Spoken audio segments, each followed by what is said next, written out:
प्यारे साथियों, स्वागत है आपके अपने यूट्यूब परिवार अनुवरा एकेडमी पर। कैसे हैं आप लोग? उम्मीद करते हैं आप लोग मस्त होंगे, व्यस्त होंगे, अपने पढ़ाई में मस्त होंगे। तो आज हम लोग करने वाले हैं क्लास 12 हिंदी में सूरदास के पद। कविता के माध्यम से समझेंगे पूरा हिंदी भावार्थ में। तो ये कविता सूरदास के द्वारा लिखित है। इसमें बेसिकली कृष्ण भगवान को कैसे जगाया जाता है प्यार दुलार से और विभिन्न प्रकार के उदाहरण के माध्यम से समझाते हैं। तो इसी के बारे में हम लोग जानने वाले हैं। तो कविता 2 खंड में विभाजित है। तो कविता का प्रथम खंड है, इसके पंक्ति के माध्यम से समझने का प्रयास करते हैं। तो इसका भावार्थ हिंदी में क्या निकलता है, तो आप लोग शुरू से अंत तक देखते रहिए। जागिए ब्रजराज कुंवर कमल कुसुम फूले, इसका मतलब है हे ब्रजराज अब तो जाग जाइए, भोर हो गए हैं अर्थात सुबह हो गए हैं, कमल भी फूल खिल गए हैं, कुसुम भी फूल गए हैं। बस यही है पंक्ति। और यहाँ पर हिंदी इसका दिया गया है भावार्थ। आप लोग इसे नोट भी कर सकते हैं, वीडियो को पॉज करके नोट कर लीजिएगा। तो दूसरा पंक्ति है, यहाँ पर दूसरा पंक्ति है, कुमुद बिरिंत संकुचित भये भृंग लता भूले। कुमुद के वृंत भी संकुचित हो गए हैं, मतलब कुमुद के पत्ते जो हैं वो समेट गए हैं।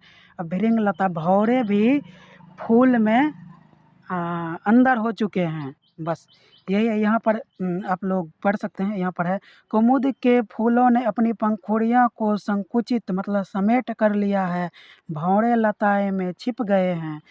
तो ये इसका भावार्थ आप लिखना चाहते हैं तो लिख लीजिए।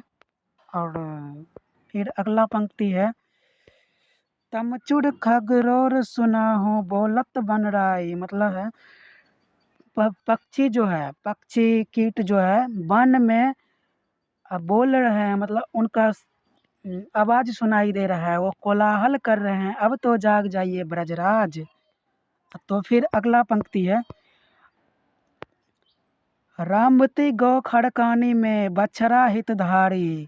इसका मतलब है कि गौशाला में गायें भी आवाज़ दे रहे हैं और बछड़े दूध पीने के लिए दौड़ रहे हैं, अब तो जाग जाइए ब्रजराज, कितना सोइएगा, यही बोल रहे हैं। और दूसरा यहाँ पर पंक्ति है, विधु मलिन रवि प्रकाश गावत नर नारी, सूर्य श्याम प्रातः उठ अम्बुज कर धारी।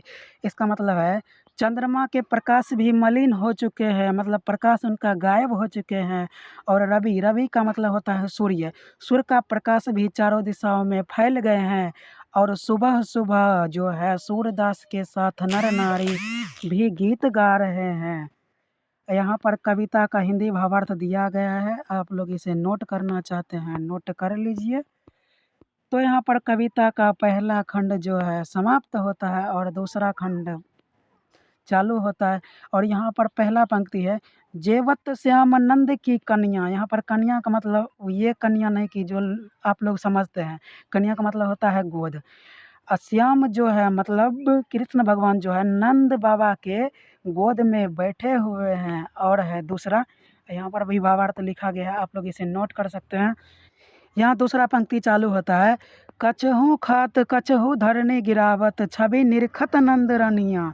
मतलब कृष्ण भगवान बोलते हैं, कृष्ण भगवान नहीं बोलते हैं, कृष्ण भगवान के बारे में बोला जाता है कि कुछ खाते हैं और कुछ धरती पर गिराते हैं। और ये जो छवि है, वाह, इसके लिए कहने में शब्द कम पड़ रहे हैं, यही बोला जाता है। और यहाँ पर इसका भावार्थ दिया गया है, आप लोग इसे नोट कर सकते हैं।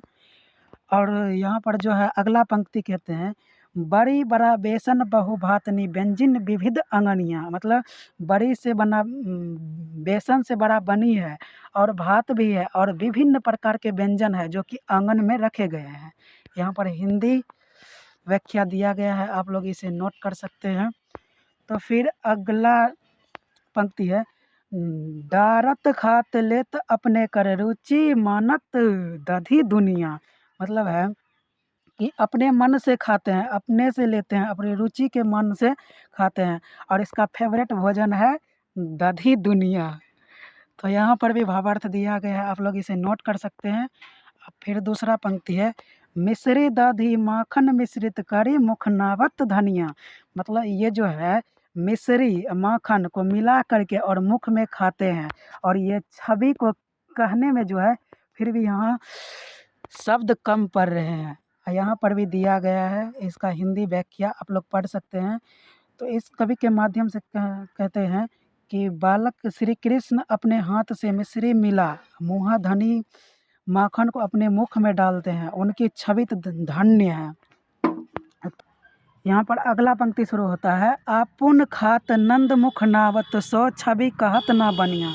इसका मतलब है अपना भी खाते हैं और नंद बाबा के मुंह में भी लगाते हैं, और ये जो है छवि को कह नहीं सकते हैं कि कितना अच्छा छवि दिखाई पड़ रहा है। फिर अगला पंक्ति है, जो रस नंद जसोदा बिलसत, सो नहीं तीनों भवनिया, भोजन करे निंद अचमन ली हो, सूर मांगत जुठनिया। इसका मतलब है जो रस मतलब जो मज़ा जो है नंद जसोदा बिलसत, नंद जसोदा मतलब नंद उसके पप्पा, और ये जो है जसोदा उनके मम्मी, जो रस वो पा रहे हैं और ये तीनों भवन में देखने के लिए नहीं मिल रहा है। और जो है सूरदास जी वो कृष्ण भगवान के लिए बोले जाते हैं कि भोजन करके अचमन मतलब कुल्ला करके, कुल्ला जब करते हैं तो उनका जूठा मांगते हैं। Oh my God. तो यहाँ पर इसका हिंदी भावार्थ दिया गया है, आप लोग इसे समझ लीजिएगा और नोट कर लीजिएगा। तो इसके पंक्ति के माध्यम से कहते हैं, इस समय जो खुशी नंद बाबा माता जसोदा को हो रही है, खुशी तीनों लोक में कहीं भी नहीं है। भोजन कराने के बाद नंद बाबा कुल्ला करते हैं, कवि सूरदास श्री बालक का जूठा मांगते हैं और वे इसी को पाकर धन्य समझते हैं।